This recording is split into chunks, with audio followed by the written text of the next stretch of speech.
എല്ലാവർക്കും white zone ഫുട്ബോളിന്റെ മറ്റൊരു വീഡിയോയിലേക്ക് സ്വാഗതം. ഈ ഒരു വീഡിയോയിൽ നമ്മൾ നോക്കാനായിട്ട് പോകുന്നത് കഴിഞ്ഞ ദിവസം നടന്നിട്ടുണ്ടായിരുന്ന അല്ലെങ്കിൽ നമ്മൾ ആ ഒരു UCLന്റെ ഫസ്റ്റ് ലെഗ് നടന്നിട്ടുണ്ടായിരുന്നു round of 16 Atletico Madrid versus Real Madrid മത്സരത്തെ കുറിച്ചിട്ടാണ് നമ്മൾ ഈ ഒരു വീഡിയോ നോക്കാനായിട്ട് പോകുന്നത്. അതിന് മുന്നേ നമുക്ക് കഴിഞ്ഞ വീക്കിൽ നടന്നിട്ടുണ്ടായിരുന്ന ഇമ്പോർട്ടൻ്റ് ആയിട്ടുള്ള കുറച്ച് മത്സരങ്ങൾ എടുത്ത് നോക്കുക. അതായത് എക്സാമ്പിൾ ലിവർപൂളിൻ്റെയും ബാഴ്സൻ്റെ ഒക്കെ കളി എന്തായെന്ന് നോക്കാം. അപ്പോൾ ആദ്യം നമ്മൾ ബാഴ്സൻ്റെ കളി നോക്കുകയാണെങ്കിൽ ബാഴ്സൻ്റെ കളിയിൽ ആദ്യം തന്നെ ഫസ്റ്റ് ഹാഫ് തന്നെ റെഡ് കാർഡൊക്കെ കണ്ട് ബാസ 10 പേരായിട്ട് ചുരുങ്ങിയിട്ടുണ്ടായിരുന്നു. എങ്കിൽ പോലും റാഫീനിയന്റെ സെക്കൻഡ് ഹാഫിൽ നല്ലൊരു ഒരു ഗോളിന്റെ ലീഡ് ആ ഒരു 10 ആളെ വെച്ചുകൊണ്ട് ആ ഒരു ബെൻഫിക്കന്റെ ഹോം ഗ്രൗണ്ടിൽ പോയി കണ്ട് നേടാൻ ബാസക്ക് സാധിച്ചിട്ടുണ്ട്. എന്തായാലും ബാസിനെ സംബന്ധിച്ചിടത്തോളം അതൊരു വലിയൊരു അഡ്വാൻറ്റേജ് ആണ്. ഇനി ഹോമിലാണ് മത്സരം നടക്കാറുള്ളത്. 10 പേരെ വെച്ച് കണ്ട് ഒരു ഗോൾ അടിച്ചിട്ടുണ്ടെങ്കിൽ 11 പേര് ഇറങ്ങും. എന്തായാലും ഒരു ഗോൾ അടിക്കാനും ബാസക്ക് വലിയ ഇതൊന്നും ഉണ്ടാവില്ല. അങ്ങനെ ബാസ് ഏകദേശം ക്വാർട്ടർ ഉറപ്പിച്ചിട്ടുണ്ട്. ഇന്ന് നമ്മൾ നോക്കാൻ പോകുന്നത് മറ്റേ മത്സരമായിട്ടില്ല ലിവർപൂൾ PSG മത്സരത്തെ കുറിച്ചാണ്. ഈ മത്സരത്തെ കുറിച്ച് പറയുകയാണെന്നുണ്ടെങ്കിൽ ആ ഒരു പാർക്ക് ഡെസ് പ്രിൻസസിൽ വെച്ചുകൊണ്ട് PSG നല്ലൊരു മത്സരമാണ് തൊലിന് കാഴ്ചവെച്ചിട്ടുണ്ടായിരുന്നത്. എങ്ങനെയാണ് PSG ആ ഒരു മത്സരത്തിൽ ഗോൾ അടിക്കാതെ പോയത്? കഴിഞ്ഞ സീസണിൽ PSG അതേമാതിരി ഒരു മത്സരം ഉണ്ടായിരുന്നു, ആ ഒരു ബൊറൂസിയ ഡോർട്ട്മുണ്ടിനെതിരെയുള്ള ആ ഒരു മത്സരം.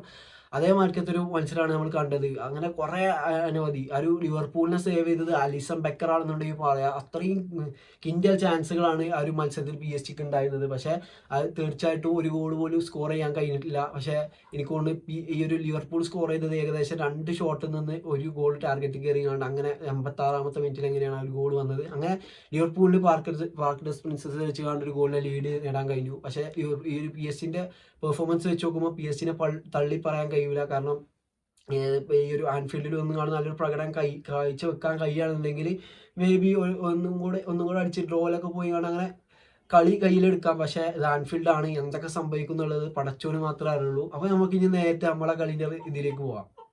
അപ്പം ഞാൻ ആ ഒരു കളീൻ്റെ റിവ്യൂ ചെയ്തിട്ടുണ്ടായിരുന്നു. അതിൽ ഞാൻ പറഞ്ഞിട്ടുണ്ടായിരുന്നു ഈ ഒരു ഹോമിൽ വെച്ചുകൊണ്ട് ഒരു ഗോളിൻ്റെ അല്ല 2 ഗോളിൻ്റെ ലീഡ് വേണമെന്ന് ഞാൻ പറഞ്ഞിട്ടുണ്ടായിരുന്നു. പക്ഷേ കളി നല്ല രീതിയിൽ തന്നെ പോസിറ്റീവായിട്ടാണ് തുടങ്ങിയത്. നല്ല രീതിയിൽ തന്നെ ഒരു എസ്പെഷ്യലി നമ്മളെ ക്യാപ്റ്റന് വാൽവർദ്ധയൊക്കെ ഉണ്ടായിരുന്ന ഒരു കളിയിൽ പൂർണ്ണമായിട്ടും ഇതായിട്ടില്ലാത്തതുകൊണ്ട് കൂടി. പക്ഷേ മൂപ്പര് ആ റൈറ്റ് ബാക്കിൽ സ്റ്റാർട്ട് ചെയ്യണം നമ്മൾ കണ്ടു. എനിക്ക് തോന്നുന്നു ആ റൈറ്റ് ബാക്കിൽ വാൽവർദ്ധ ഇല്ലാന്നുണ്ടെങ്കിൽ ആ ഒരു കളി കംപ്ലീറ്റ്ലി മൂഞ്ചിപ്പോയെന്നുള്ളത്. കാരണം അങ്ങനത്തെ ഒരു ഇതായിരുന്നു ആ ഇതിൽ ഉണ്ടായിരുന്നത്. വാൽവർദ്ധ ഇല്ലാന്നുണ്ടെങ്കിൽ ഒരു 2 ഗോൾ എന്തായാലും മിനിമം അതിൽ കയറിയിട്ടുണ്ടായിരുന്നു.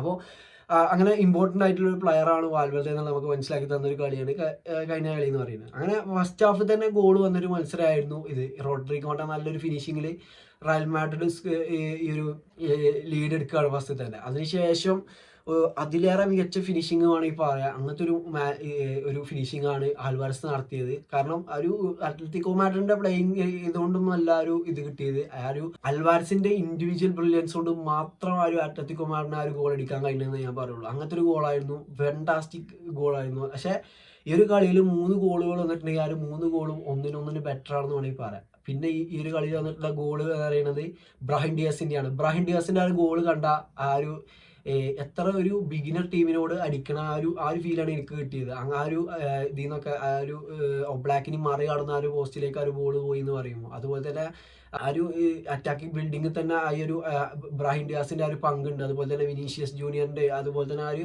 വെണ്ടിന്റെ ഒക്കെ നല്ല രീതിയിൽ തന്നെ ഇതാക്കിയാണ്ട് പിന്നെ അൽവാരസിൻ ആ ഒരു ബ്രാഹിം ഡിയാസിന്റെ നല്ല രീതിയിൽ തന്നെ ഉള്ള ഡ്രിബിളിംഗ് ഒക്കെ നമ്മൾ ആ മത്സരത്തിൽ വേറെയും കണ്ടിട്ടുണ്ടായിരുന്നു. അതുപോലെ തന്നെ ആ ഒരു ബോക്സിൽ നിന്നും നല്ല രീതിയിൽ തന്നെ പന്തെടുത്തുകൊണ്ട് നല്ലൊരു ഫിനിഷിങ്ങിലേക്ക് എത്തുകയാണ്. അങ്ങനെ 2-1 എന്നുള്ള സ്കോറിനാണ് ഇപ്പോൾ മത്സരത്തിന്റെ ആ ഒരു ഘടന കിടക്കുന്നത്. 2-1 റയലിന് ലീഡാണ്. ഇനി മെട്രോപൊളിറ്റാനോ പോയിങ്ങാണ്ട് ഒരു ഗോൾ അടിക്കാതെ ഈ അത്ലറ്റിക്കോ മാഡ്രിഡിനെ പൂട്ടാൻ കഴിഞ്ഞാൽ തന്നെ റയൽ മാഡ്രിഡിന് അപ്പിൽ പോകാൻ കഴിയും, ആ ഒരു ക്വാർട്ടർ ഫൈനലിലേക്ക് ചാടാൻ കഴിയുന്നുള്ളതാണ്. ഇനിയിപ്പോൾ റയൽ മാഡ്രിഡിനെ സംബന്ധിച്ചിടത്തോളം ഏകദേശം ഓപ്പണന്റ് ഈ ഒരു അത്ലറ്റിക്കോ മാഡ്രിഡ് മാഡ്രിഡ് ടീമിനെ സംബന്ധിച്ചിടത്തോളം നെക്സ്റ്റ് ലെഗിലേക്ക് ക്വാർട്ടർ ഫൈനലിലേക്ക് ആര് പോയാലും എനിക്ക് തോന്നുന്നു ആസനലിനെ കിട്ടുള്ളൂ. ആസനൽ 0 ഒക്കെയാണ് 1 ആ ഒരു മാർജിനിലാണ് ആ ഒരു കളി ജയിച്ചിട്ടുണ്ടായിരുന്നത് റൗണ്ട് ഓഫ് 16 ഫസ്റ്റിലേക്ക്. അപ്പോൾ ഈ ഒരു കളി കണ്ടപ്പോൾ എനിക്ക് തോന്നിയെന്ന് പറഞ്ഞാൽ ഈ ഒരു ഈ ഒരു ലെഗിൽ കളിച്ച ആ രീതിയിൽ തന്നെ നല്ല ലൈനപ്പ് ഇറക്കിക്കൊണ്ട്, അതായത് ഈ ഒരു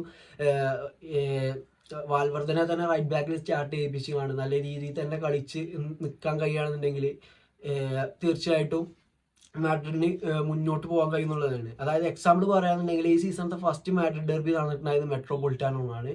ആ ഒരു മെട്രോപൊളിറ്റാനിൽ പോയി കണ്ട് ഫസ്റ്റ് ലീഡ് എടുത്തിട്ടുണ്ടായിരുന്നത് റയൽ മാഡ്രിഡ് ആണ്. അത് വിത്തൗട്ട് എംബാപ്പെ എന്നുള്ളതാണ്. അതും അവിടെ നോക്കുമ്പോൾ പക്ഷെ ലാസ്റ്റ് 94-ാമത്തെ മിനിറ്റിലെങ്ങാണ്ടോ ആ ഒരു ഗോൾ തിരിച്ചടിക്കണം നമ്മൾ കണ്ടു. പക്ഷെ തീർച്ചയായിട്ടും നല്ലൊരു ആവറേജ് പെർഫോമൻസ് റയൽ മാഡ്രിഡ് നടത്താൻ കഴിഞ്ഞാൽ തന്നെ ചിലപ്പോൾ ആ ഒരു ക്വാർട്ടർ ഫൈനലിലേക്കുള്ള യോഗ്യത ഉറപ്പാവും. അപ്പോൾ എന്താവും എന്നുള്ളത് നമുക്ക് കണ്ടറിയാം.